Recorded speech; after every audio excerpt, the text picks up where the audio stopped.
we shall pay any price, bear any burden, meet any hardship, support any friend, oppose any foe to assure the survival and the success of liberty.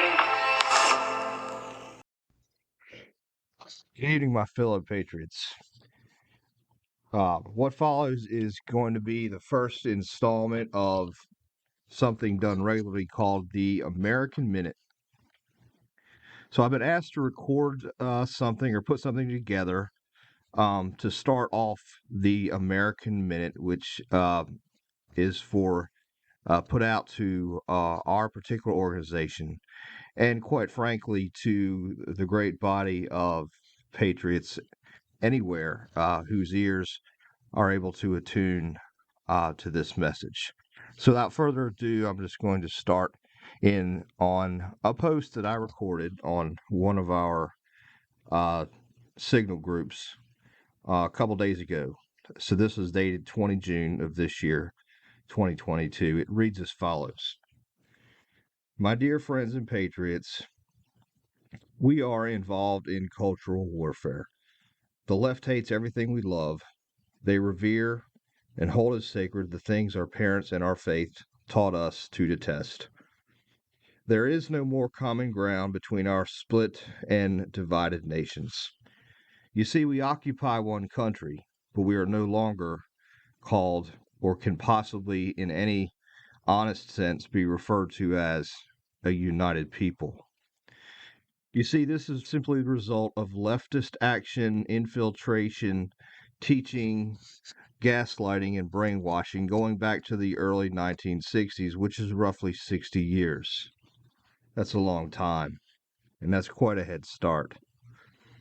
What I have to say here is simply the distillation of my efforts to make sense of the nightmarish sequence of events in the form of various crises and other sentinel events which go back to the emergence of the China virus over 2 years ago, and continuing up to developments of the very recent days, all of which I will submit to you are entirely preventable and were entirely preventable, avoidable, and are all man-made, self-imposed disasters. To spare you what could be a rather lengthy speech, I'll simply try to rustle up and drive home what I call this loathsome herd of demon spawn. I refer to these events as demon spawn because they were spawned by very demonic forces, in my humble opinion. So I'll try to sum them up and call them what they are in the most elemental of terms. So let me ask a question. How does one possibly characterize this seemingly unending train of abuses and usurpations being perpetrated on our divinely inspired constitutional republic by a morally vacuous cabal of far-left zealots, activists, operatives, and Marxist communists? And in reference to them, by whatever term you wish to apply, I'm being very charitable, in my opinion. So I'll simply bring this home with a simple four-letter word I'm going to call the P word. And that word is spelled P-L-A-N, plan. I don't know if that's the word you were shaking in your boots about or hoping I wouldn't utter, but that's the P word, plan. And this is all plan, make no mistake about it. Be under no delusions. I think I'm preaching to the choir when I say this, but there are certain great statements of great truths and faith that frankly are worth repeating. And we all know them because we've been taught them by loving parents, neighbors, friends, grandparents, anyone who cared about us and during our upbringing and took us under his or her wing. So certain things in life are certainly worth repeating. That's why we remember them from childhood to adulthood, and that's not an accident. And each time, each recitation breathes new oxygen and therefore new life into these maxims, these truisms. It brings a refreshment to our souls, our hearts, and our minds, and to the tender ears of the fledgling consciousness of precious children and grandchildren. Our parents, grandparents, or some loving patriot neighbor or family member taught us the catechism, or what I'll simply refer to is the catechism of the American patriot. Things that fall into that category, I submit to you, are things such as the Pledge of Allegiance, the Star-Spangled Banner, the preamble of our Constitution, the Gettysburg Address, or whatever or quotation or set of quotations from great founding fathers and influencers such as Patrick Henry, Henry Clay, James Madison, John Adams, Benjamin Franklin, George Washington, Thomas Jefferson, and any other hero founder who pledged, quote, his life, fortune, and sacred honor in an unspeakably bold, daring, and intensely risky letter of rebellion to King George III on July 4th, 1776. And of course, I'm referring to no other document besides the Declaration of Independence. And that's what it was.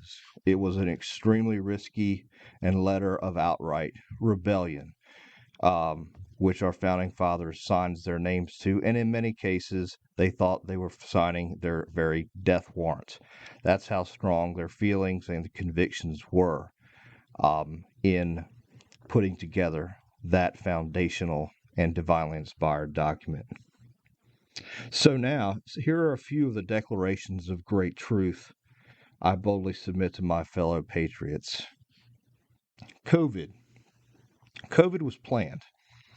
It was designed, financed, engineered, and manufactured, and also released by the deep state, billionaire globalists, leftist establishment players in big pharma in the United States, China, the World Health Organization, Davos, the World Economic Forum, and the United Nations.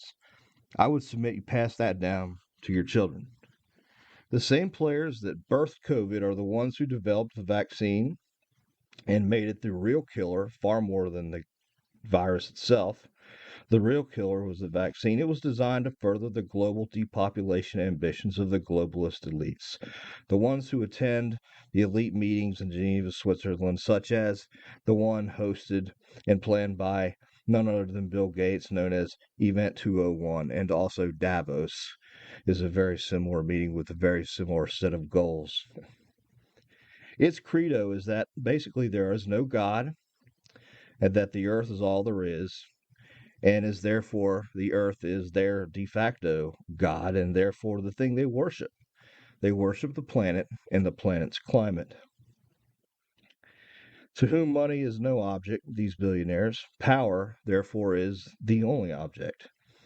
They have to rationalize the guilt they have for having so damn much money by simply believing that they're the chosen ones. What else could be the purpose of their existence? If they don't believe in a God and they've got such a disproportionate amount of wealth, it must be for a reason. And they must be, therefore, the chosen ones. And I'm simply trying to think how they view the world. So they take on for themselves the mantle of the guardians of the planet, and they give themselves the duty of devising the ways and means of saving the world. Pass that on to your children. They took a very loosely related collections of scientific data, all this going back into the 70s. So they filled in the holes with convenient and necessary lies, which would make it into some sort of cohesive message of logic, which became the object of so strong a belief as to become its own religion. The religion of man-made global warming, not just global warming, but the fact or their premise is that 100% of it is due to man's existence and activities and behavior on the planet and nothing else. To say otherwise would be a heretic and risk being excommunicated from the scientific intellectual community. This new dogma will not tolerate heretics, such as the kind I mentioned. Heretics who say anything other than mankind and his carbon footprint are 100% responsible for all the global warming, which allegedly will make conditions on Earth very shortly to be incompatible with human life in approximately 6 years. And I base 6 years on the thesis issued by Alexandria Ocasio-Cortez, proclaimed in 2016. I would say that's worth passing on to your children as well as a lie. Bill Gates, George Soros, Klaus Schwab, excuse me, and a cabal of other nameless, faceless, billionaire globalist elites have, in their infinite knowledge and brilliance, the perfect quantifiable human footprint which Mother Earth, her atmosphere, her resources, and food supply can tolerate from humanity. And if she, or Mother Earth, is to continue going on with humans as her cargo, Bill Gates and his gang have decided there's about 5 billion too many folks on the earth as it is currently. And in order for the earth to keep people living on the earth during her indefinite voyage through the cosmos, the earth savers, as I refer to them, simply must get the human problem under control, or the human question, to hearken after another mass genocide that happened in the mid 20th century.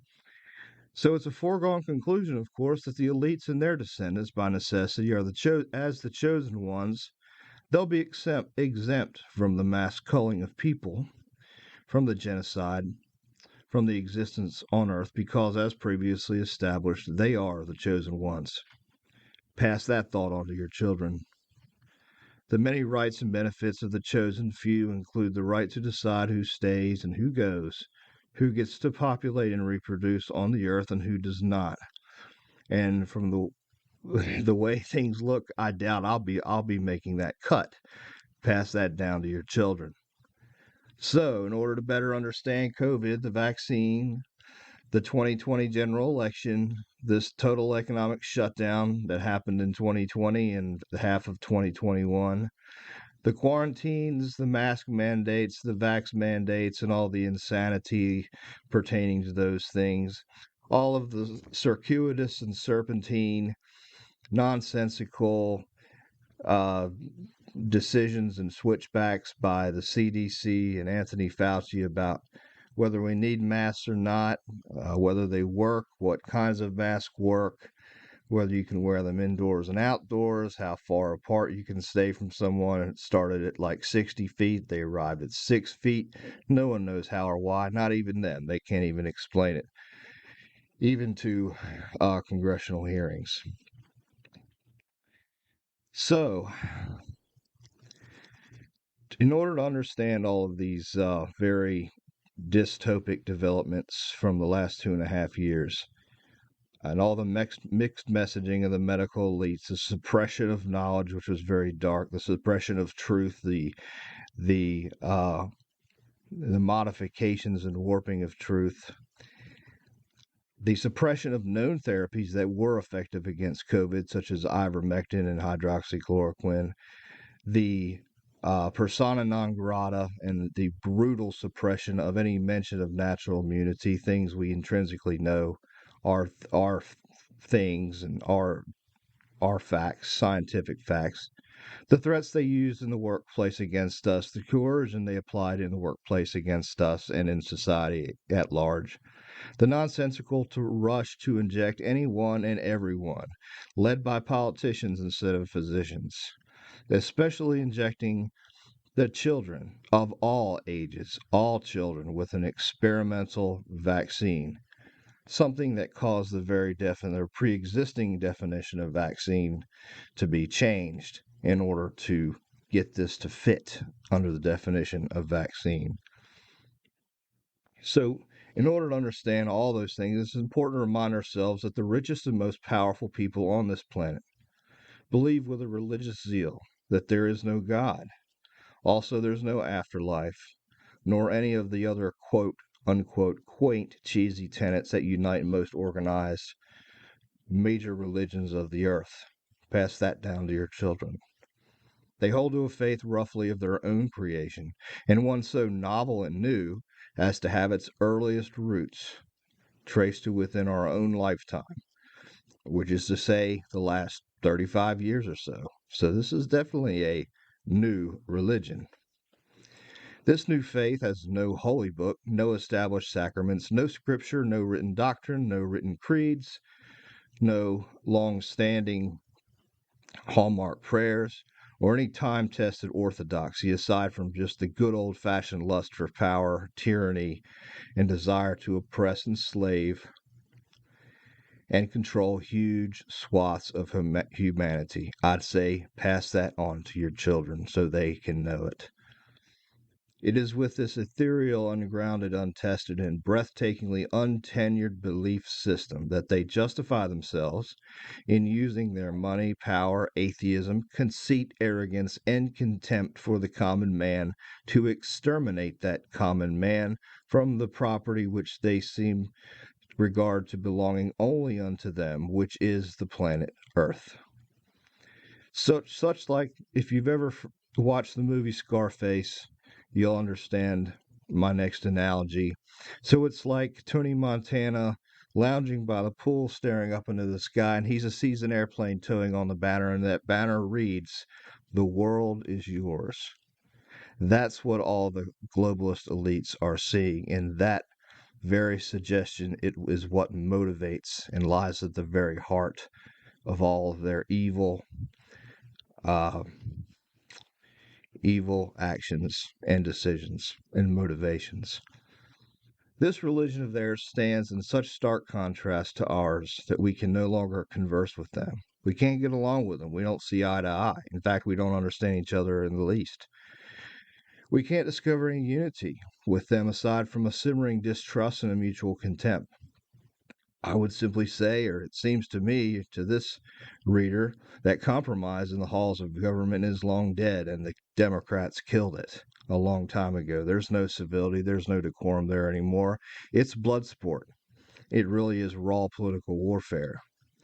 And for that reason, I've labeled compromise and the notion of compromise with the other side is so dead that I've labeled a fool any Republican who would dare attempt to cooperate with today's Democrats. I'd have more respect for any Republican if they tried to engage in sex with a rattlesnake than trying to reach across the aisle in compromise with a Democrat. That's how different, dangerous, and exotic such a suggestion is. The culture war right now, as I think you'll agree, is very white hot. And I do not envision a new epoch of nationwide unity before there's a period of civil unrest. I don't know what shape and scope that is going to take, and I dare not guess at it. The argument presented above underscores the tremendous value, necessity, and potential of groups like One Republic Society. And this is a society, and yes, also a family. It's united in traditional, vintage, old world American patriotism. This is the group united by a deep, abiding, uncompromising love of country and all that made America great.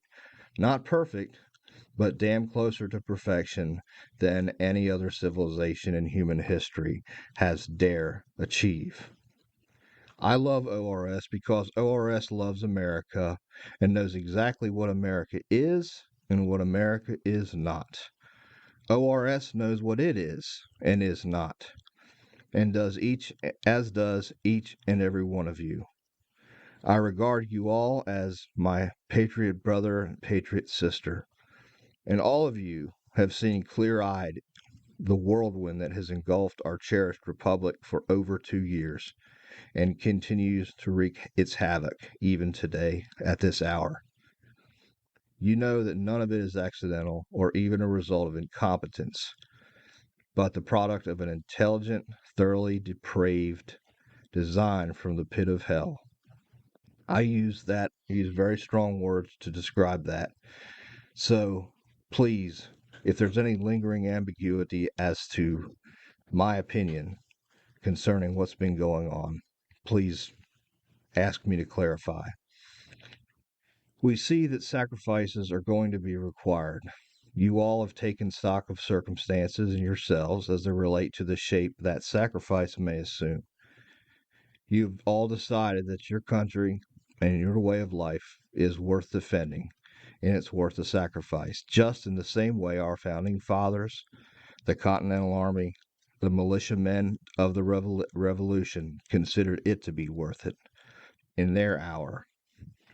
Finally, may I say to you that I believe that you realize somewhere in your heart and mind that when your time comes to stand and fight for the Republic, whose blessings you've enjoyed and I've enjoyed all my life, you will make that stand and you will fight that fight, simply because that's who you are as a son or daughter of liberty.